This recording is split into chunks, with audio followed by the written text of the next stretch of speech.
Hi, this is Wendy. I am learning Canva. That's the purpose of this recording that is public, just so I can hear myself as I have a speech problem when I'm working on it. So I decided to post something that was also to do with some other area of my interest.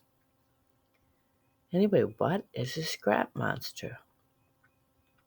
Actually, a scrap monster is a school chore that some elementary teachers employ in their classrooms, and they have it so that they can have enough jobs for everyone in the class. At some schools, however, they have janitors or housekeepers that clean up the rooms at the end of the school day. So when chores are done in the morning, the child or student, I should say, the student that has the chore as scrap monster has nothing to do because there's no scraps on the floor yet. I decided to start purposely leaving scraps, with teacher permission, of course, to give them something to do and to give us something to talk about. This probably was one of the first ones I made because I assumed that scrap monsters needed to have a face. They don't actually. Usually I put a comment on the back of it and started inviting the people that found it to lunch, where we would just have an informal chat. So I switched from so-called people or personifica. I can't even say it. This is a word that kindergarten kids have to learn, and I can't even say it. Pieces of scraps that act like people, they're personified.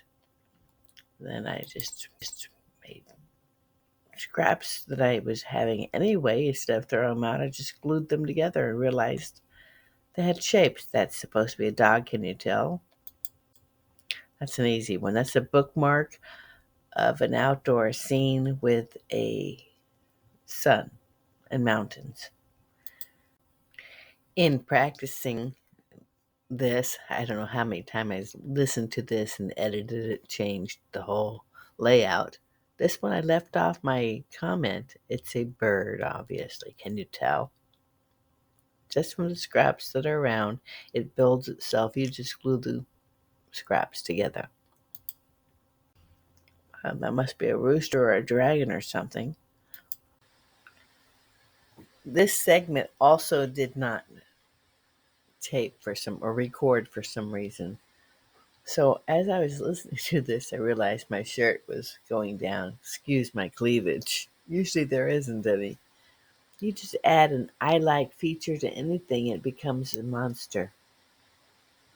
And a kid can make a story up about it, and it somehow relates to their life, that you can talk to them about. And then any problems, especially small ones, that could grow into something else, come up.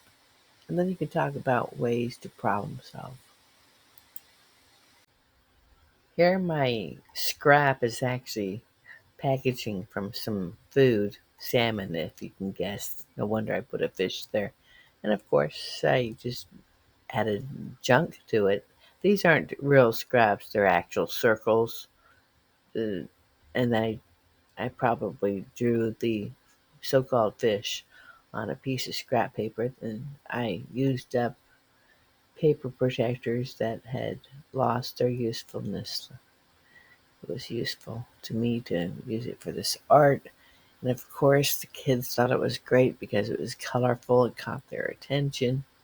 And one thing that happened as a result of this, which was surprised me, is originally just the students with the chore scrap monster assigned to them would be the ones looking for the scraps. Then one little girl started looking for scraps, the scrap monsters, before everyone else, whether it was her job that day or not. She ended up making a collection of these things. One day, however, she realized that she was hogging them and decided to also start planting them with me or for me. So it was an opportunity for her to develop some leadership. Who would think? This is one that reflects me being in Japan, I guess. That scrap monster is almost a Japanese girl in in a kimono, or that's what the child that found this one suggested. At any rate, the students have stories. They immediately come up with this, and that helps with their language arts skills.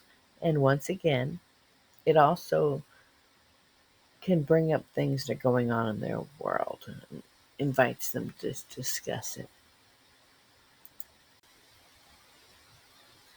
Here's a bird with a wiggly eye, and this saying was pinned to the front, as you see, instead of to the back. It's just a typical example of what I would put.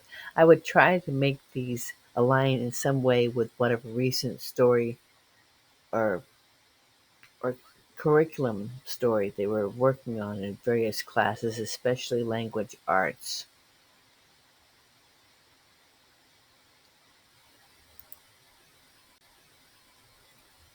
This scrap is actually a door hanger. It lends itself to discussion of study habits, how they get along with their siblings, etc. And here's a piece of scrap that was just aluminum foil colored with a Sharpie like pen. That lends itself to building rapport and creativity, as a matter of fact.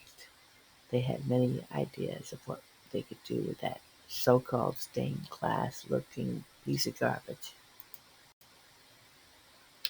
To end with, scrap monsters do not have to be monsters. They can be labels, they can be tags, they can be anything that would stimulate discussion. These tags may have been used to discuss presents and putting a tag on a present. And what if you made a homemade tag? And so forth. Anyway, that's the end of this, and I am learning as we go along. And I hope if someone actually saw this, that it wasn't too irritating. Have a good day. These are a little bit better looking tags, and though it doesn't appear to be made of scraps, actually it is. When do you make these things? Make them during your planning time. Make it during your prep time. Make them in advance. Have a box of how many? One per week. Rotate the classes you're in. They don't need to be in every class, and every class doesn't have a scrap monster chore anyway.